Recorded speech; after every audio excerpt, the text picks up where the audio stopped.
In a land full of zoodles and whizzles and gleams lived Princess Penelope Piphermellon, it seems.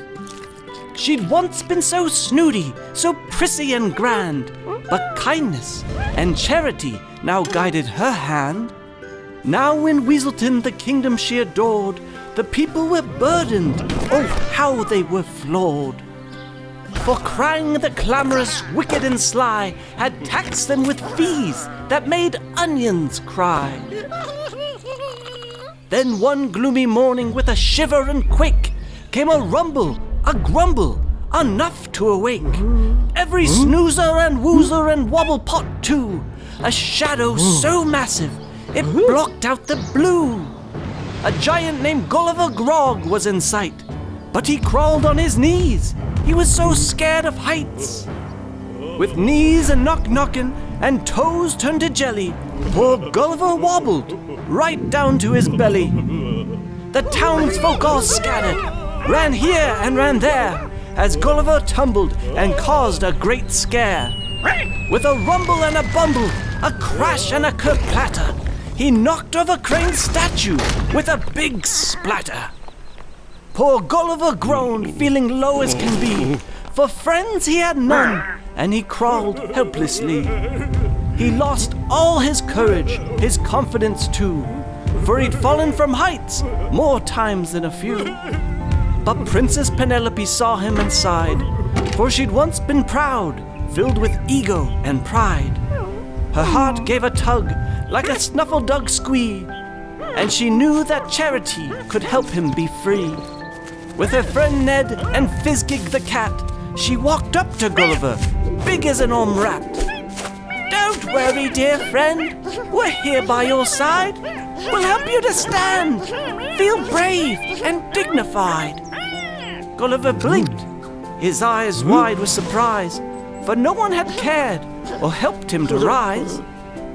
I'm afraid of heights, so I crawl down here low and knock things around wherever I go. Penelope smiled with a glimmer and a gleam, and a plan full of zizzy-zazzy hope in her scheme.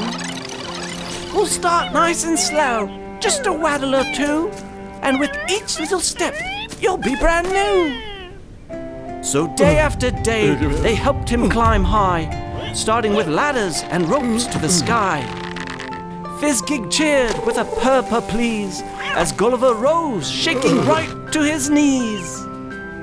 They strapped him in harnesses, tied him in knots, with Ned shouting, "Steady!" standing on creebots. They scaled up the wobble top, wibbled the wump.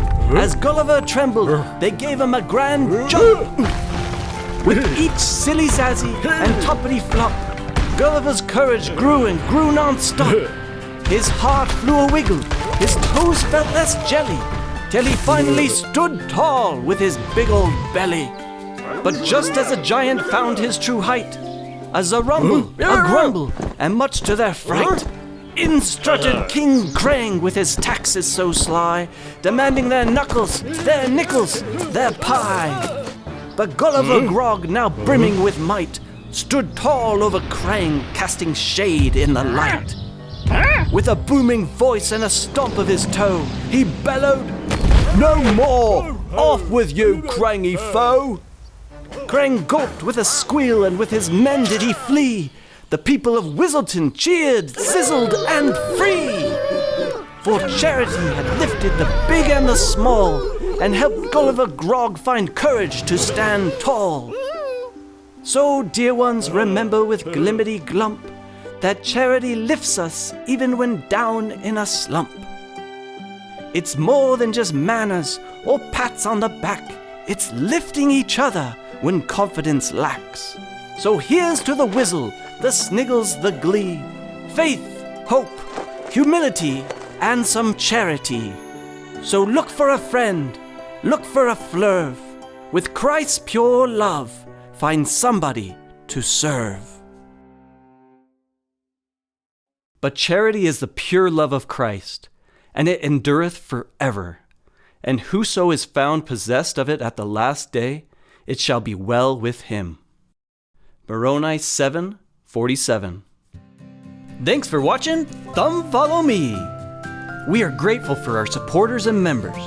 Making these videos each week is a lot of work for our team. Please consider supporting us by subscribing or joining our memberships. Oh, and check out some of these rad images and artwork from our fellow Thumbies.